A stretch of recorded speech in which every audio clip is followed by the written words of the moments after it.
যে এখান থেকে নিয়ে নেন, এই যে এখানে বসা আছে।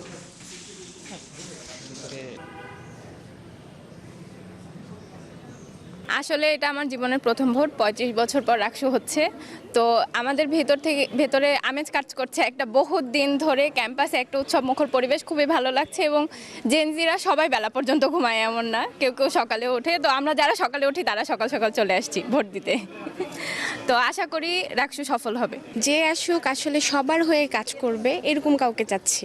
মানে এমন না যে পক্ষপাতিত্ব হবে বা মানে নেপোটিজম হবে, এরকম না। আমরা চাই যে সবার হয়ে কাজ করুক, এরকম কেউ আসুক। যারা হচ্ছে আমাদের জন্য কাজ করবে, আমাদের ক্যাম্পাসের জন্য কাজ করবে, সবাই আমাদের স্টুডেন্টদের জন্য কাজ করবে, অবশ্যই আমি তাকেই বেছে নিয়েছি, নিব, যাচ্ছি। খুব ভালো লাগছে। এখন সুষ্ঠুভাবে নির্বাচনটা হলে আরো ভালো হয় আর কি। ভোটের ভেতরের পরিবেশ তো আসলে অনেক মানে গোছানো ছিল এবং খুবই ডিসিপ্লিন ছিল, কোনো প্রবলেম হয়নি। আমাদের এটা ফার্স্ট ভোট ছিল, জাতীয় নির্বাচনেও তো কখনো আর এর আগে বয়স হয়নি, তো এটাই ফার্স্ট ভোট হয়। ভালোই লাগলো যে এতটাই পরিপাটি ছিল বিষয়গুলো, যে আমরা কোনো কিছুতে কনফিউশন ফেস করিনি আসলে। আর ভোটের অভিজ্ঞতা তো প্রথম, যেহেতু প্রথম সব কিছুই খুবই সুন্দর হয়, তো ভালোই লেগেছে আসলে। যারা ডিজার্ভিং আমি যেন তাদেরকেই দিই। আমি নিজের পছন্দ বলেই যে শুধু তাদেরকে দিয়েছি তা না, তারা এসব নিয়ে হয়তো আগে কাজ করেছে, কাজ করতে আগ্রহী, এই জন্যই আমি তাদেরকে দিয়েছি।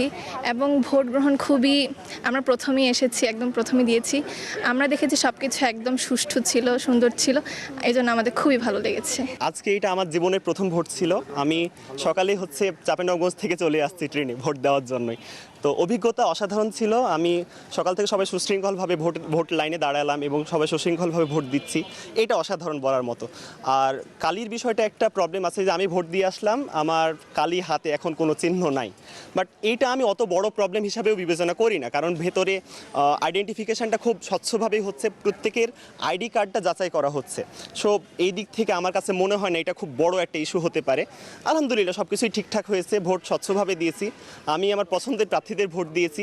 তাদের কাছে যে প্রত্যাশাগুলা, তাদের যে ইশতেহারগুলা, আমি চাইবো বাস্তবায়ন যেন পরিপূর্ণভাবে করা হয়। তাহলে হয়তো আমরা পরবর্তীতে আবার এই ধারাবাহিকতা রক্ষা রাখবো এবং ইনশাল্লাহ তাদের সবার জন্য দোয়া থাকলো, শুভকামনা থাকলো। যারা প্রার্থী হয়েছেন দিন শেষে সবার জন্যই দোয়া থাকলো।